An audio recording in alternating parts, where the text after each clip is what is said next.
gentlemen, thank you for being here at the 4th Annual ConspiracyCon 2004 Memorial Day weekend.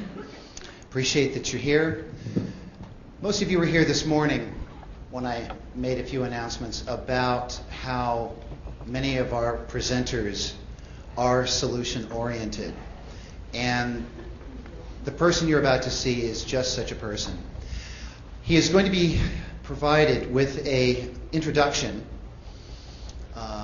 honored today by Jordan Maxwell, an associate and friend of ours here at the conference. And again, about solutions. Look at that symbol right there. Might look a little bit familiar. And I don't use that symbol by accident, and neither is our next presenter, who is also an associate and good friend of Jordan Maxwell. Jordan, some of you know, has spoken at this event and others like it. And I thought it would be appropriate for Jordan to provide a little bit of a hidden history lesson as to what has happened to our country, what has happened to this planet, what has happened to our legal system, our financial system. He is very knowledgeable about secret societies, symbolism, fraternal orders, all the things and elements and groups that are behind what has happened. And I couldn't think of anybody better to introduce our next guest. So without further ado, please give a warm welcome to Jordan Maxwell. He will be up here for about 15 minutes. Thank you, Jordan. Thank you.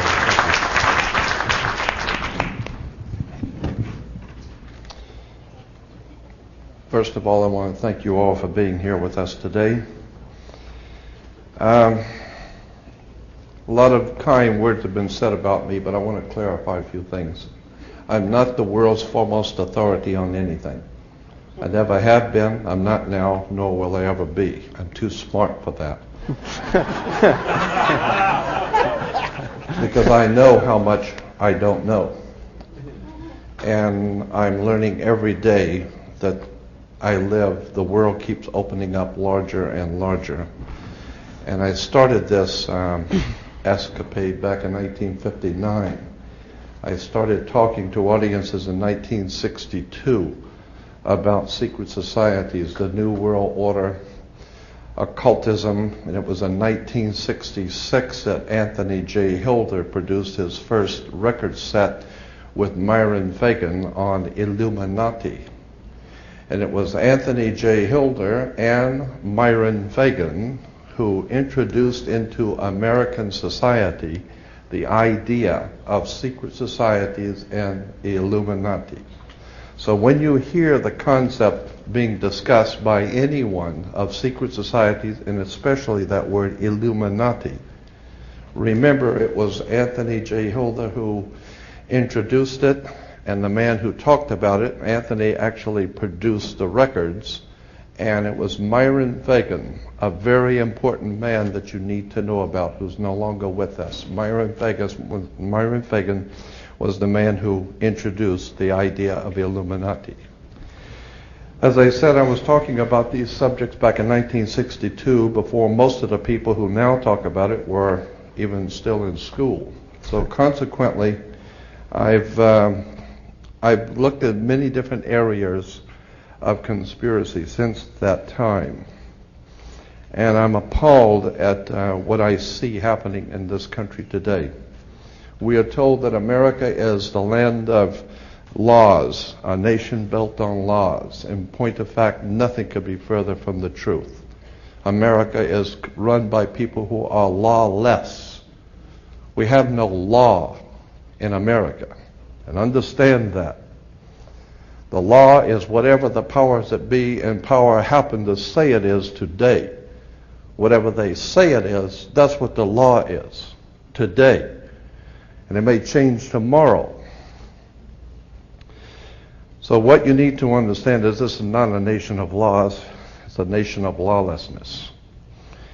And somewhere along the line, we're going to be dealt with by that universal God force because of what we have allowed to happen in our country. Now, in relation to the subject today, which is the occult world of commerce, Let me give you a couple of examples of I think where you need to start thinking. If you are going to send a box through the mail and you need to wrap it with some rope, you go out in the garage and you find some rope and tie up the box, and that should be sufficient to do the mailing.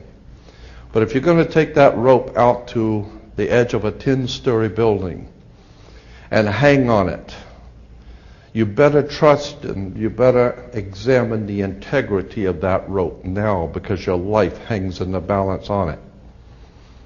Another example is if you owned a 2-story building and you were going to put a lot of weight on the second floor. If you were smart, you would go downstairs first with the structural engineer, get on a ladder, and go up through the ceiling tiles and examine the floor that you're going to put that weight on to see if the floor is going to hold that kind of weight. So what you're doing is you are standing under the foundation you're going to build on. You're standing under to get understanding, because that's where the word understand comes from. To stand under the foundation that you're building on. Understanding words is what you really need to start doing. You need to start doing your homework and understanding words. If you put an S in front of words, it becomes swords. And that's what words are. They are cutting. They can cause you great trouble. Humans are word-controlled creatures. So we need to establish what words mean. Again, when we talk about law, there's a Roman maximum in law that says, "For he that would be deceived, let him." Simply meaning, if you are so ignorant as to be deceived, then that's your business. That's your problem. So you need to do your homework and find out what the words mean, especially in relation to law and government. Because there is a world of occultism that is operating today throughout the world, in which you use certain words, and when those words are used in a court, they don't mean the same thing at all. Understanding law and the words of law, there are two things that this planet has: water and earth, water and land. Consequently, there are two kinds of law: the law of the land and the law of water. You've heard the term law of the land, but in point of fact, that's precisely what this word means, law of the land, because it is the people who live on land. And that is opposed to something else called the law of the high seas, or the law of water. You need to understand the difference. The law of the land is the law of the culture that lives on the land. And so consequently, the law of the land is different in every country. You can do things in America you can't do in Russia. You can do things in Africa you can't do in England. So the law of the land is the law of the culture that lives on that particular land. However, there is a higher law that dominates the entire world. It's called the law of the water, or the law of the high seas. The law of water is referred to as the law of money. It doesn't matter what color you are, where you're from, or where you live. Money is money. And anytime you're doing banking or using money, you are now under the law of water, maritime admiralty. If you go back in history, in ancient history, where all of this began, back in the land of Canaan, and you probably have heard in the Bible, the land of Canaan. The Canaanites were Phoenician bloodline. And in the ancient Phoenician language, Cana meant merchant banker. The very word merchant comes from mer, M-E-R, for the sea, for water. As a mermaid, we have merchant. Merchant bankers. Let me give an example of the difference between the law of water and the law of the land.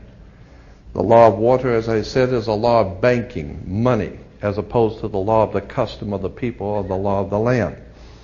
The Statue of Liberty must be put in water. It could not be put on American land as such. It had to be put in the harbor because it's not the Statue of Freedom. It's a Statue of Liberty. Liberty is what a sailor gets when he pulls into port on a ship. He gets liberty. He's not free. So America is not the land of the free and the home of the brave. We're not free or brave, period. We're not free. This is not a free country. Now let me give you an example of how this law of the water works. Why is it that you have to go to court? People are always concerned about going to court. You go to court because you play basketball and tennis on a court. How do you play tennis on a court? You play with a racket. Why? Because that's what it is. It's a racket. And make no mistake, they do not pick words by chance. These words are very serious. They do not use words in terms with no avail. These words are very important. When you go into a court, what's the idea of going to court? It's a game, like basketball. The whole idea in a court is to put the ball back in the other guy's court. One team gets up and they throw the ball over to that team of lawyers. That team gets up and throws the ball back into their court. And consequently, it's a ball game. And the judge is wearing a black robe, so he is the referee. The judge is the referee. He doesn't care which side wins or loses because he's going to get paid anyway. So he couldn't care less. He's merely there as a referee, and that's why he wears a black robe. And that's another interesting subject we can get into later. But the judge is a referee between two teams. The judge, we are told, rules from the bench. The word bench in Latin is a bank. Therefore, the judge rules for the bank. Where do you find banks? You find banks on both sides of a river. They're called river banks. And what does a river bank do? It directs the flow of the current sea. The juice. Consequently, your money is currency because it's the flow, the cash flow. And I'll give you an example of how this works. When a ship pulls into a harbor, all ships are referred to as female. Airships, rocket ships, sailing ships are always female. Why? There's a very good reason. Maritime Admiralty banking law says all ships are female because they're carrying items. They're carrying items for money, and so consequently they are under Maritime Admiralty law. Admiralty is where we get the word admiral, admiral of the Navy. Let me give you an example of how this works. When a ship pulls into harbor, it parks at the dock, and it ties off at the dock. The captain has to provide for the port authorities a certificate of manifest, because yesterday the ship was not here. But this morning the ship pulled in, so it has manifested. So consequently, all the products, the $800 million worth of TVs or Toyotas, have manifested. So each one of those items coming off of that ship has come off of water.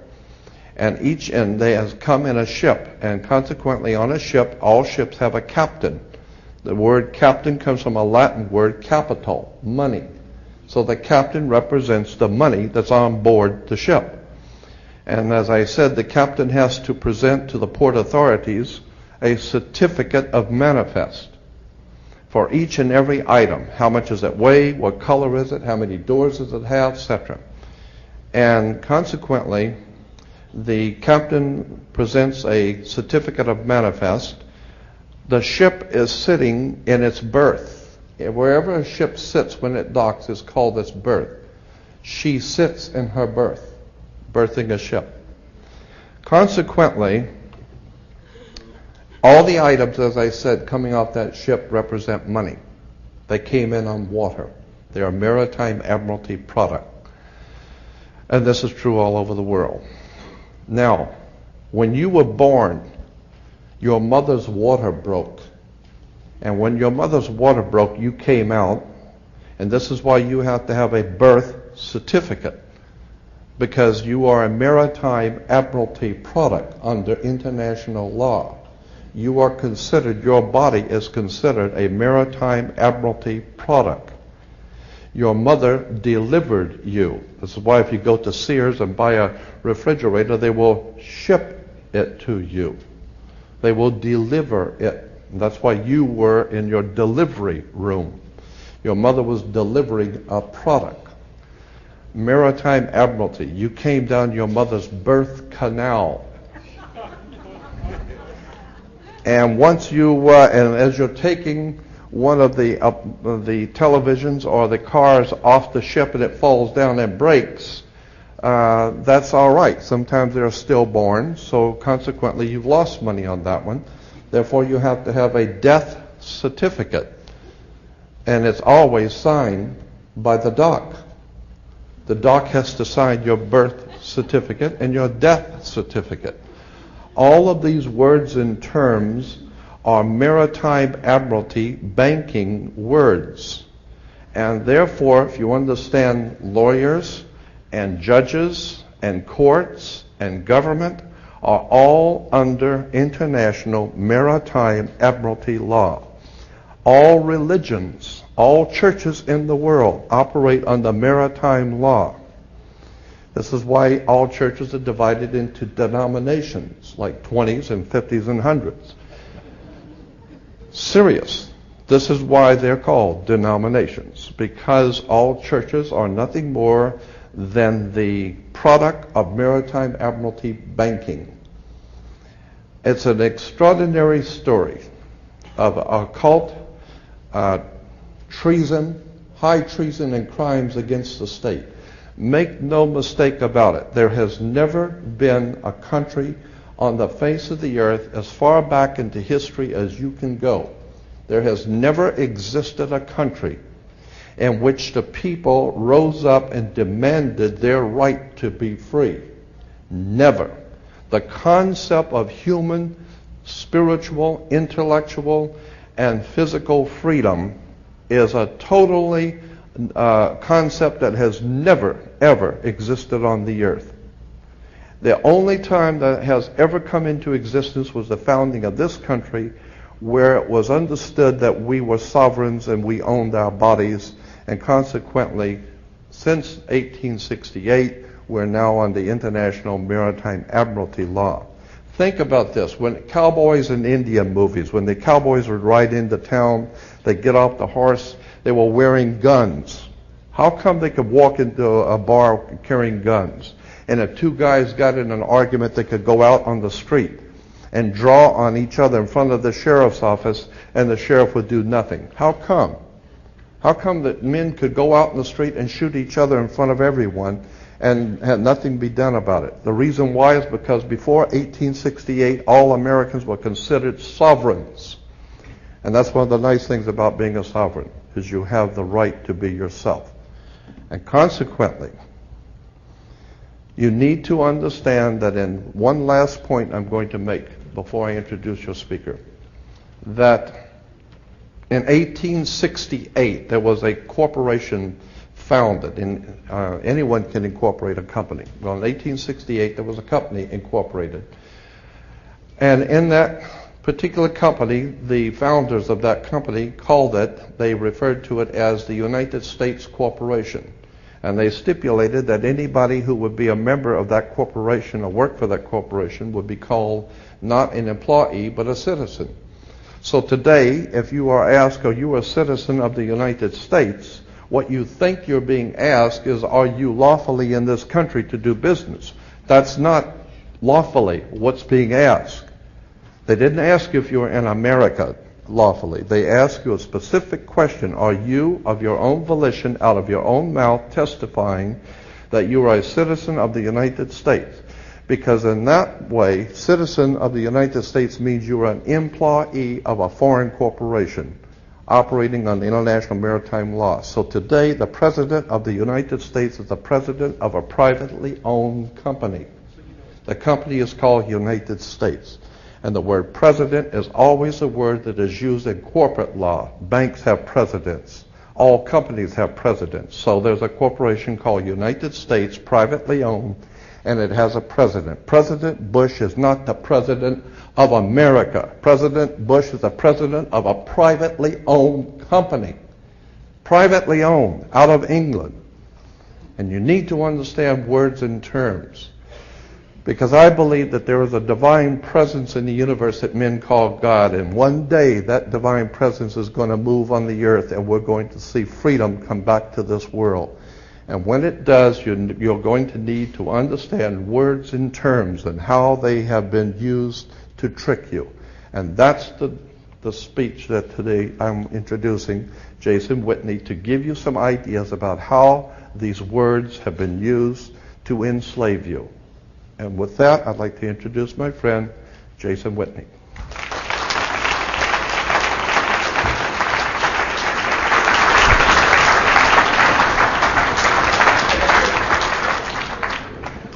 Hello, everyone. I'm going to just restart the computer here. There's a lot to cover, and going to go pretty quick. And some of the stuff that we're going to go over is, in essence, a reiteration of some of the concepts that Jordan presented to you. So, but we're going to give them with visual examples, so they hopefully give you a better mental anchor. So when you see this stuff come up, if you should ever, get involved in a situation where you unfortunately have to go to court, you understand the name of the tune. And you'll find out at the end of all of this today, it's just business.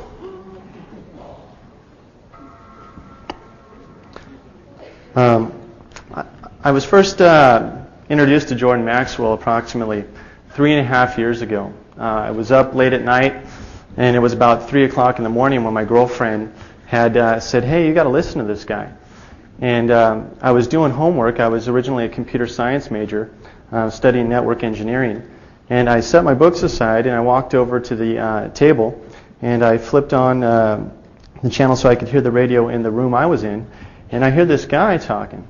And the information was so powerful that was being presented, I was absolutely blown away. I went and grabbed a notebook, and I started taking notes because, I've been into the occult since I was about 18, and I've studied mostly stuff on, basic secret societies and pyramidology and the concepts of some UFO ET stuff. But what Jordan presented on that radio show put the entire world system, whether it be religion, banking, or politics, or UFOs and aliens, and the concept of, the alien ant farm, which is Earth, all into a construct that I could basically see with open eyes, kind of like the Matrix revelation. And, if it wasn't for Jordan, in any capacity, I wouldn't be here today. And certainly,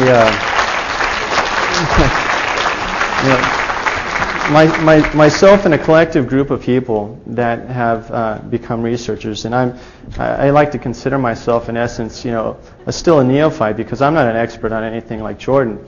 However, so many researchers that we have come into contact with have been facilitated into this particular paradigm as a result of Jordan's research. And like I said, in my particular opinion, Jordan is truly the godfather of occultism. So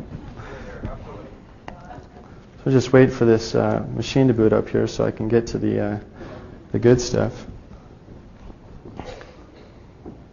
My presentation in part's predicated upon the images, but anyways, the world of admiralty that we're going to talk about today it's a concept and it's a philosophy.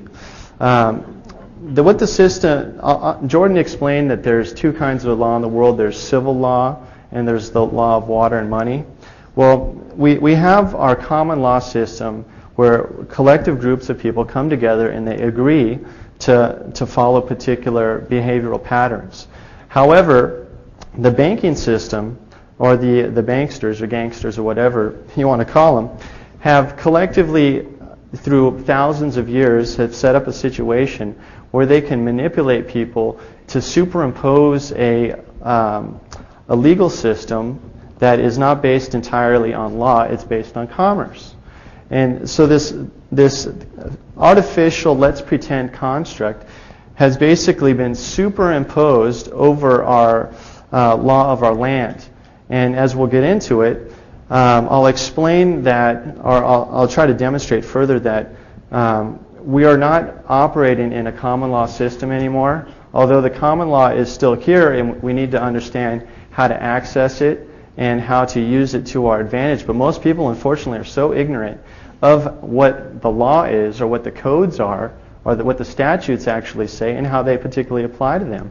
They just are used to functioning in a consensus reality that, oh, well, at 18 or 16, everyone gets a driver's license, and when I work, everyone fills out a 1040 IRS tax form, or because he said, or because your parents said, or because your parents were particularly indoctrinated in a system where everyone is functioning perpetually in this let's pretend game. So we're going to go over a couple things here really fast. This presentation, like I said earlier, it's dedicated entirely to Jordan Maxwell because this is his work, just reiterated in a new light with my own particular spice overlaid. So thanks again, Jordan. So interestingly enough, this ship, or the ships of the high seas in commerce, if you get back to ancient Europe, the merchant vessels that transported goods and services and commodities and product to make money were called revenue cutters. Okay, it's just a term, not too significant. But the whole system is set up about one thing, money, because the banks and the banks, through their politicians and legislational system, they set up a body of laws to further extract money, or set up a system that money is always flowing up. It's being extracted out of your bodies, out of your sweat equity, out of your labor. So the whole thing is based about one thing, commerce. Okay, Jordan said the ship, when a ship is pulled into a dock, it's docked. And we go back to what happens when a ship pulls into a dock. It has to present a manifest, a certificate of manifest. It's really simple. It's all about forms. Everyone ever see that movie Brazil? Okay. That's pretty much the system we're operating in today, if you take a closer look at it. So you have a certificate of manifest, and it just describes all the property that's on the ship. Ship sits in its berth, as Jordan mentioned earlier. There you go. The mother, and the system that we operate, if you understand Admiralty, it's a very esoteric system, because the banking has been operating longer than 6,000 years, probably longer than recorded history, longer than the Code of Hammurabi, etc. But the mother is a vessel, or all of us are vessels, because, and this is a philosophic esoteric point, but our bodies are a warehouse, and you live within the confines of your skin if you take the concept that you're a spiritual being. Okay, so it's an energy vessel. So the mother is a vessel delivering a product, swimming down the rivers of the birth canal, and it's delivered to the dock, or the dock door. And what is it? It's delivery of a human resource, because that's all we're considered, humans. We're human resources, and you get a birth certificate to vouch for that. It used to be that if a child was born in a common law society, collective society, they recorded in the Bible or some sort of official records, etc. But everything is about certifications, or a B/6, like in Brazil. So certificate of live birth, and we're talking about money. You're a human resource. So what is money? It's energy. That's all it is. The system is set up that it's the control and flow of energy from generally the bottom up, the basis of the foundation of the people, up into the hands of the bankers that further perpetuate and dictate more laws to further extract money. And we'll demonstrate this in just a moment. So battery is pretty much what we're considered. If anyone has seen The Matrix, our bodies are our vessel. It's where we store the energy. We eat food. Its energy is transmuted from the sun. It goes up the food chain if you study biology, and the energy is stored in our fat cells. Well, take a look at this. A nursery, in essence, if we're talking to the world of Admiralty and the ship pulling into the dock and getting the port, coming into port, and we're getting all this paperwork, and it's all about money. The nursery is an energy farm or a monetary farm. It's a production house, kind of like the Matrix, So we're going to go into some definitions from the Law Dictionary, what these terms mean. Jordan says we need to take a look at words because we're word-controlled people, right? And I'm not making any of this up. If you look in Ballantyne's Law Dictionary, a human being is a monster.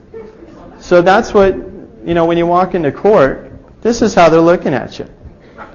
So you want to get your constitutional rights. You want your liberties, not your freedom, but you want civil liberties. Well, they're working with this guy. How does that apply to you? So let's take a look at what monster says. A monster is a human being by birth, but in some part resembling a lower animal. A monster hath no inherent blood, and cannot be the heir to any land, albeit it be brought forth in marriage. Okay, so what are we talking about here? Are we talking about a human being, which is in the law of admiralty or the law of banking? We're talking about a let's pretend game. Limited liability, no one taking responsibility for their actions. That's why we live in a corporate fascist system where everyone wants to incorporate and not take responsibility for what's going on. And this guy over here, the real you that's aware and functions in like a state of common law where it takes personal responsibility for everything he does and, will make his wrongs right and everything. This guy, it's on a piece of paper only. That's the certificate of live birth. That's the B/6. That's the let's pretend game. So if the construct that is law has two kinds of people. In fact, the spiritual being you won't find a spiritual being in a law dictionary, but you'll find the definition of a person. But peculiar enough, the definition of a person, they try to get you caught up with a natural person. But how do you define a word with its own word? That's a peculiarity in itself. So person includes a natural person, a firm, a co-partnership, or an association, or a limited liability company or corporation. The entire essence of the let's pretend game is to get you to be one of these things, a corporation, functioning in a state of fascism, in a limited liability world, a let's pretend game, where no one takes responsibility for their actions. So we get into the construct of what the physical world versus the legal world is. You have the world of land, which they try to superimpose this matrix body over, of the world of admiralty. In the Constitution, which is predicated upon common law, we deal in the world of gold and silver. What happened to that, guys? Now we're dealing with Federal Reserve notes, which a note, by definition, is evidence of a debt. And anyone heard of national debt?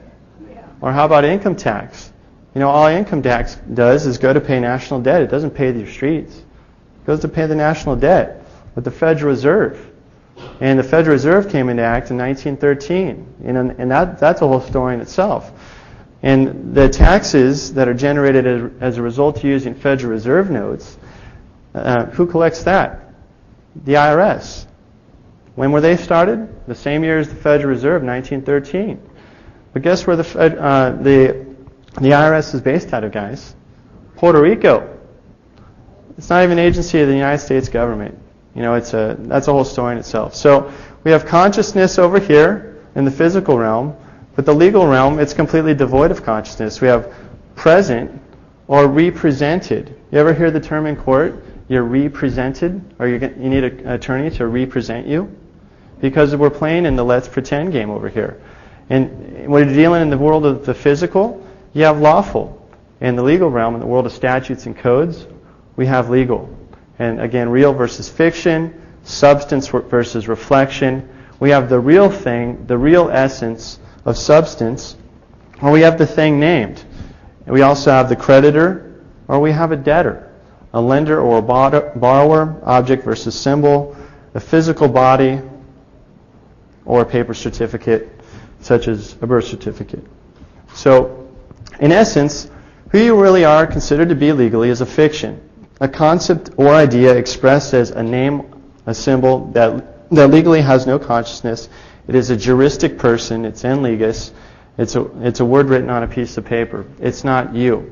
You see, when we're dealing in real law, when there was a controversy between people in society, in like a tribe or a community, if there was a problem, it was, someone would come up to the elders in society, and they would bring you before a committee, and they would hash it out before a committee of like the Sanhedrin. If you take it back several thousand years in the Judaic cultures, they would take you before the Sanhedrin, and you'd have to give your testimony before the Sanhedrin. Each party testifies, right? So if you look at the word testify, it comes from the word testicle, because you have to hold the males, which were the ones that functioned in commerce. The women were excluded from that. They hold on to their testicles, and if someone's caught lying, what they were holding was what they would lose. That was one of the penalties. I'm not kidding. So otherwise, it's social and political ostracism, or they can't function in commerce.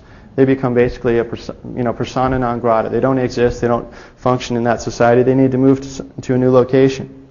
So if we're dealing in the world of reality, in the world of spirituality, minus the particular religious construct, the concept is you're having a union between a man and a woman, typically, and you're having a union before your Creator, before your, based on your belief system, and that's all the unification you need, whether it be before a priest or a rabbi or what have you.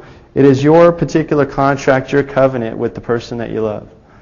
But now, we take a step forward into the world of the statute system, or the codified system. We have the let's pretend game, where you need to get a marriage license. You have to ask for permission to do something you would normally do based on your own accord and before your creator force, or your particular religious or philosophical belief system, whatever that allowed for. But now we need to ask for permission from the man if you can have this relationship. Why? Because the whole system at large is predicated on commerce. It's now been boiled down to a business relationship. And if you don't think so, I've heard Jordan say this a million times, the first person that you're not going to see is the Lord. You're going to see the attorney. Okay? And you're going to talk about who's getting what, and it becomes a matter of contract. So you have to get an application license to marry. So this is what we're operating in over here. We have a 3-party marriage. Instead of just you and your wife, I guess it could be a 4-party marriage if you're still incorporating the spiritual dynamic of your creator force. But now you have your wife and your husband and the state. And if it's an application for a benefit or permission, that permission can be revoked or denied. And then you get into this, the construct of jurisdiction. The state, if they gave you anything, they can come in and take it away or tell you what to do and how to do it. And then you basically have to live and operate under the codes that are prescribed that dominate the application for the birth certificate, etc. So, such things as application for the permission to travel freely. You got to get a driver's license. License, in essence, if you follow it, it's predicated on a system of business. Okay, I just thought that would be funny. Yeah, and the name is all caps, and we'll get into that stuff a little bit later. License is certificate or the document itself which gives permission, authority, or liberty given to or forbear for any act. So what we're talking about here is, anyone heard of just getting up on their own free will and accord and going somewhere because they just cared to do it? or maybe it's a necessity, you need to go somewhere to get food and survive. You have an inherent system of rights that are bestowed upon you by the Creator, that are predicated on natural law principles. What goes up must come down, etc. But again, the world of admiralty, or the guys that are considered or interested particularly in one thing, how to extract the wealth and power from the energy sources, which are the batteries that are you. Because all money in society nowadays is generated a result of your potential and what you put into the system. Because Federal Reserve notes, they have no value whatsoever. They're backed entirely on the full faith and credit of the U.S. population. So without you backing these things up, they have no value at all. So in order for you to use this money in society, you have to get up and work every day and put something into the system. And what you reap, you'll sow. So the system cannot perpetuate itself without you. So what is the vehicle that is the courthouse? Well, the courthouse is a very fascinating thing. It's a primary facility that I like to call them chop shops, meat grinders, or wood chippers. But these entities or institutions or systems are the primary method or modality, or one of the primary methods or modalities by which your sweat equity is extracted out of you on a consistent basis. We take it from the ground up as something petty as parking tickets. Although parking tickets aren't particularly handled in court, they can be, and we'll talk about how you do that later. But parking tickets or traffic tickets and parking tickets are the number one generators of indirect taxation or revenue in the state of California. Period. If you look at the numbers, you will be appalled. So check this out. You have a courthouse, Masonic Lodge. Looks kind of similar, right? Courthouse, Masonic Lodge. You have a courthouse, and you have a Masonic Lodge. I'm just leading you somewhere. Okay, you have a judge, the Honorable Smiley, and you have his gavel, right? What is this? A Masonic gavel. So what I'm trying to say, and I'm not going to get into a big Masonic presentation here, I'm just setting you up or to inspire you all to do a little investigation as to what the system that we're operating under today is founded upon. Who were the founders? Who were the founding fathers really? Were they a great bunch of guys, as we were told in our history classes? Or was there a greater plan? Was there a grand dynamic? The great work? What were they aiming to achieve? And if you do a little investigation, you'll find out that it's about one thing. Business. So Jordan mentioned earlier, judge rules from the bench. Okay. This is the basic derivative. Bench in Latin, banc, and bank. And the judge is a banker. And if you look at the whole legal system, how it works today, it's based on banking entirely. Now, river directs the flow of currency. We're talking again the world of admiralty. It's about, money is often referred to as currency. And again, the court system is always after our currency. The courts are set up to regulate the flow of currency, and the entire court system as it operates today is a let's pretend game. And we'll take a look at this. The let's pretend game. Why is it that you have to file, you ever heard the term motion in court? You have to file a motion in court. Why? Because the thing doesn't exist unless you say it does. It's basically your paper soldier in the let's pretend game. You're yelling out, you're calling out to the judge, I'm filing a motion, because you're not dealing in the world of substance where you're communicating with parties openly and stating the facts. Okay, I was injured on or about this day, and this is how I was damaged, and these are my witnesses. Now, based on the evidence I'm presenting, that guy should lose his testicles. What do you think about that? And and the other guy presents his evidence and says, well, that guy should lose his. So, and then the committee of the Sanhedrin, or your judge, or whatever your elected official that's directed to give the rule a law or balance the books, he makes the determination accordingly based on the evidence that's presented.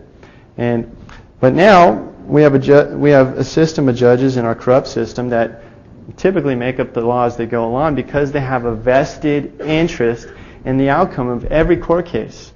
And I'm going to show you guys some things that's going to get the wheels turning for you. So you guys ever heard the term circuit court? Circuit court? You know, circuit courts, energy, battery, money, banking, electricity, gross national product. You know, it's all about energy. What happens, though, when you interrupt the flow of energy or the currency flow? You break the circuit, right? Or you get charged. Okay? You get charged. That guy's wearing a black robe like a judge, by the way. So anyways. Okay, but when you go to court, or when you go to court, you're charged with counts 1, 2, and 3. And the judge is a bank. But if you look at the etymology, the concept or the term counts 1, 2, and 3 are actually accounts. Why? Because the judge sits on the bench and he's a banker. It's all about the extraction of your sweat equity, and we're proceeding forward to why. Okay, what happens when you hire an attorney to represent you? Mr. Shyster here.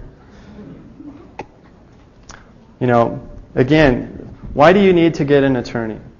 Because the whole thing is a let's pretend game. Because the attorney, if you look and take an analysis of it, we're dealing with attorneys, not counselors in law, not lawyers particularly.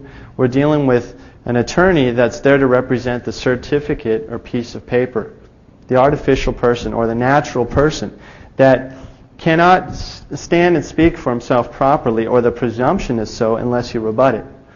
So he's representing the artificial legal fiction, the reflection, the thing named the debtor or the borrower, because why? We're dealing in banking.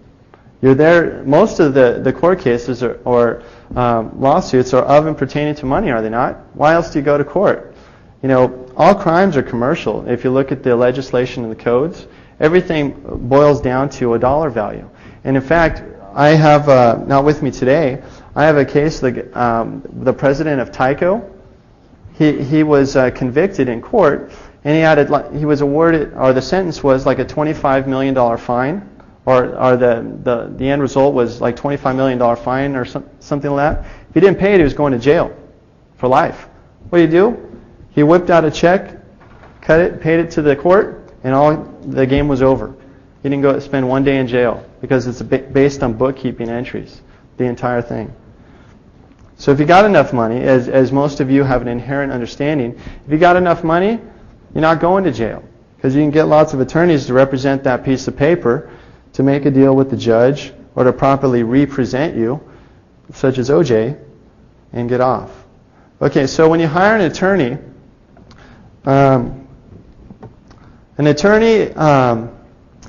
let's take a look here. An attorney occupies a dual position, which implies a dual obligation, okay? His first duty is to the courts and next to his client. So as an officer of the court, in any circumstance, he yields to whatever the judge's direction is, or his obligation to the Bar Association. Now, the Bar Association in itself is a whole other construct. You have local Bar Association, multiple constructs. You have local city, county, state, etc. But if you go to a website, it's called ordotempli.org, you'll find out that all bar associations hail from the Temple Bar, which is directed at the Inns of Court, that has a direct affiliation to the Ordo Templar Militaris, which is a Knights Templar organization. And that contract, that covenant to direct all bar associations on the planet is issued through what's called a letters patent. And you guys can look up that term later. But it's a contract that's set up based on the Knights Templar. Who are those guys? Those guys are the guys that founded what's known today as our modern banking system.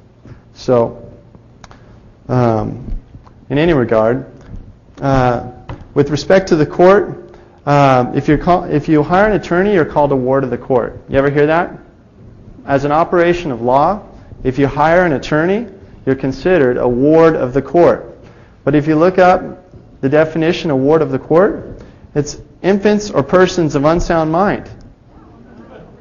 So how many of you guys hired an attorney and said, geez, what an idiot I was. Get this guy. So if your if your attorney was an officer of the court and his first duty was the judge and he's giving him the secret handshake or the little sign, a little lapel pin shake, whatever the deal was with the judge, based on his payout or whatever the situation may have been, if you're convicted as a result of his lack of performance or conspiracy, you're going to prison or jail where you'd be placed in a cell. Okay? A cell. A cell. But however, again, remember the concept. The whole court system, or our whole monetary system, is based on ancient esoteric principles. Your body's energy. It's a vessel. Your body's a vessel. You have blood vessels, etc. And you're traveling on the seas of commerce. Not really, because we're on land, but they superimpose the world of admiralty on us. And anyone can verify this because the Navy has surveyed all the land in the continental United States. And there's brass cap high water marks in all the local towns and counties. So they've, in a let's pretend game, they said we're underwater right now. That's why they have jurisdiction of admiralty. And it's, unless you rebut that presumption of jurisdiction or the admiralty realm, it shall reign supreme. But if you might have the opportunity to pay bail. You ever heard paying bail? Okay, you might have the opportunity to pay bail if you've been placed in jail. Okay, bail. Okay, bail or bail. To bail someone out is to provide cash and get them out of prison, or more generally to help them out of a difficult situation. Well, I think going to court, period, it can be a difficult situation, especially nowadays. Especially a financial one, and we'll just go on from here. But after you pay bail, the court has concluded its sale on the high seas of commerce. You see where the etymology is going? It's just, we're dealing in admiralty, ancient Phoenician commercial law, as Jordan said. But everything you said and done, when everything's said and done in court, and you've discharged all your debts, you've paid your debt to society. How many of you heard that? Because everything is commerce, period. One of the first definitions of commerce is the exchange of ideas, concepts, philosophies, interaction, goods and services, etc. And then one of the other definitions of commerce is sexual relations. And I'm not kidding. So the byproduct of that is a commercial product where, again, you get the paper certificate and you play the let's pretend game. So ultimately, which is it? Are we talking business here or are we talking justice? And as Jordan would say, it's nothing personal, it's just business, like the mob says. So now we're going to get or progress further to a solution-oriented situation over here, because most people, it doesn't take a genius to figure it out that the system is not based on natural principles. It's not based on a win-win situation, that there's harmony in the universe and everyone goes home and they have enough money in their pocket, etc. But where does all the money go? Marvin Breyer, and that's a man that found out. Marvin Breyer is an I don't want to say Bank of America employee, but he worked for one of their subsidiaries, and he's a COBOL programmer. And he's the guy that designed the foundational computer systems, or the code that transfers all money and etc. and balances the books at the end of each day. Well, Marvin unfortunately had a very rough situation where his daughter, her child was about to be stolen from the Department of Social Services or one of those particular agencies, and Marvin could not stand the pain to see that happen to his daughter, because his daughter in his life is everything to him. She's the capstone on his life's pyramid. Anything and everything for his daughter. So what Marvin did is he did a little homework. He tracked the money that was being raised from the court, and where all the funds and all the money that he was paying into the court system for fines or just court docket filings, all going into slush funds, guys, without exception. Marvin, by the way, has been in Insight Magazine about 6 times. He's been in the LA Times. If you just type in Marvin Breyer on the internet, you'll see tons and tons of articles on him. And he's a personal associate of mine, and I've been fortunate enough to get in with him to understand how he does what he does, how to crack the matrix, how to break through and understand how to get to these guys where it hurts, the money. So if you track the funds that are paid to the court, without exception, at least we haven't found one. And certainly we wouldn't be arrogant enough to say that it's not entirely possible that it might go to the proper directory where the funds are supposed to be appropriated. But the funds are going into different accounts as opposed to where they're mandated by legislature. Instead, they go into private accounts associated with the Judges Association. However, it's really interesting about what the Judges Associations are.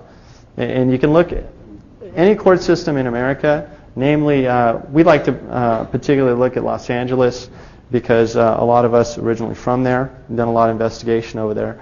But the Judges Association, if you talk to them, try to find out who they are, they're allegedly a tax-exempt organization.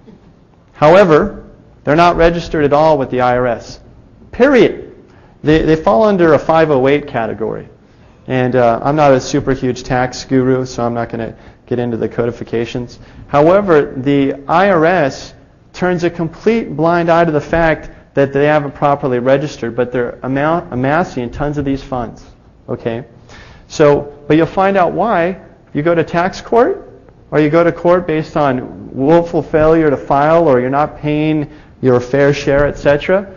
Why you bring in proper legal arguments or issues as a matter of law, and they throw you into the wood chipper. Why? Because they're all working in harmony together, in concert. Okay, so the Judges Association, what do these guys do? They raise bonds. They create debt without taxpayer approval. Okay? And I'll explain to you guys how this information was found out. Primarily, paying checks. Marvin never uses cash or credit card to pay for anything at the courthouse. He always uses a check. And once a check is negotiated or processed, on the back of the check it has all the routing numbers, okay? The routing numbers and usually a phone number, so you can call and find out who it is. Otherwise, you can use something called the Public Records Act. I don't care what state you're in, everyone has a Public Records Act. And in some cases, if you're dealing on a federal level, you can do it under Freedom of Information. Now, under Public Records Act requests, in California and Hawaii and other states, I'm sure it's across the board, it's the same. If they fail to answer, it's a $1,000 fine. So it's all about how you put it on a piece of paper. But the law is created for your benefit in the event, at least we would like to think, it's created for our benefit, that there is a particular check and balance, but they tuck it away or they hide it away in codes. Well, what are codes? By definition, they're something that's used to hide something. The military uses codes all the time to hide their communications, etc. So the money that is paid to the Judges Association is used to pay off anonymous bonds. Okay? The anonymous bonds are issued through Merrill Lynch and other associations, but Merrill Lynch is the primary bad guy. And we have paperwork that demonstrates this. Marvin got a judge thrown in jail and some prosecuting attorneys, and there's more on the way. Because, you ever heard of judicial immunity? Well, guess what? You don't sue the judge, you sue his association. Or you find the evidence of the wrongdoing through Public Records Act requests, or you trace the money on the check, and then you present the data to the grand jury, and they got to investigate it. And then they got a problem. So, as a result, Credit Suisse and Bank of America are the primary underwriters on those bonds. And a company by the name of DTC, it's called Department of Trust Corporation, controls the bonds. But guess what? DTC is ran by the Federal Reserve board members. Okay? If you take a look at who's on the payroll, it's all a complex matrix. And how do they want you to pay? You're not using gold or silver to pay at the courts. I've tried to pay them. They don't take the stuff. I've tried to use all kinds of stuff at the courts, guys. But they want that Federal Reserve note product, a private product that's set up under a sham situation, 1913. set up the same time as the IRS, 1913, and there's some other agencies which I won't mention that were set up in 1913 too, which is a little kooky. I'll tell you later. So, I like to call these things Anani bonds. The interest on the Anani bonds is paid through the court fees, fines and restitution, and along with forfeitures. So when you get convicted, in a traffic ticket matter, not only do you pay, let's say it's $100. Usually there's a statutory limit on traffic tickets. But what do they do to create more revenue? They give you what's called a penalty assessment. Last time I checked that I was in court was 170% penalty assessment. So you pay an additional 170% on the top of the $500 fine for traveling down the highway, or on the high seas, as they would call it, etc. So the credit rating of the anonymous bonds that are issued by Merrill Lynch in association with Bank of America and Depository Trust Corporation, in association with the Federal Reserve, who is in association with the IRS, based out of Puerto Rico, is all based. The credit rating's performance is based on, or determined by the courts or the banking business ability to arrest, prosecute, and convict, or with respect to civil matters, litigate. So what we have here is a perpetual meat grinder that's feeding off itself. It's infinite because it's a system that is endlessly perpetuating itself, and the more you use Federal Reserve notes, the more there's national debt, the more money that needs to be paid to the IRS. But let's take a further look at what the bonds are for. The bonds, the finance payment to contractors for the building of more courthouses. Okay, so what I'm saying is it's perpetual. They do more than courthouses, but that's the principal amount. Well, they're probably all in concert. Not even probably. I mean, the buildings look the same even. So, but they also build things as post offices. Now, interestingly, in the city of Van Nuys, the Van Nuys courthouse, Marvin Breyer found out that the entire courthouse, was bought for $5 by a judge. And Marvin, by the way, has disqualified basically the entire bench. There's no judge that can't hear Marvin's case, because what he does is he uses Public Records Act requests, FOIA, and he also goes down to the local library and pulls the judge's statement of economic interests. Once a judge becomes a judge, they have to give their entire profile, where their money is going, and they might have some stuff offshore and etc. that you might not be able to find. But for the most part, the way he creams these guys is he finds out, okay, who's this guy ruled on? He'll pull their whole case history, how many cases he's ruled on, and he'll see, well, he ruled on a case dealing with McDonald's, and he owns stock in McDonald's. So he reverses entire court cases or kicks judges off because there's a conflict of interest. So it's all based on money, conflict of interest. And he also finds out through Freedom of Information, or namely Public Records Act. In one instance, he found out that the judge had a brain tumor. But he's still making all these decisions off the bench. And he walks right into court, especially when he's powered up about their conflicts of interest or he's tracked the check. What he does is he'll buy like one page of the docket, costs $1. The next day he'll go back and buy another page of the docket. And what'll happen is none of the checks that he's using to reflect pages of the docket being bought are not showing up when he has all the invoices reflecting that he's purchased the stuff. So, and then he tracks the money, finds out that it's going to the Judges Association, etc., and he generates more conflicts of interest. And what Marvin will do is he'll go into someone else's court case. Say your court case was litigated on like 6 months ago, and you already got the book thrown at you. He'll go in and buy a page of your docket and track where the money goes, and finds out that it went to the Judges Association, and he'll file a complaint against the judge, and he can get your whole case reversed based on conflict of interest. The judge is going to jail, and your case is reversed non-pro-tunc, as if it never happened. So, but the principle that the reason why I'm trying to present this information, because these guys have inherent weaknesses.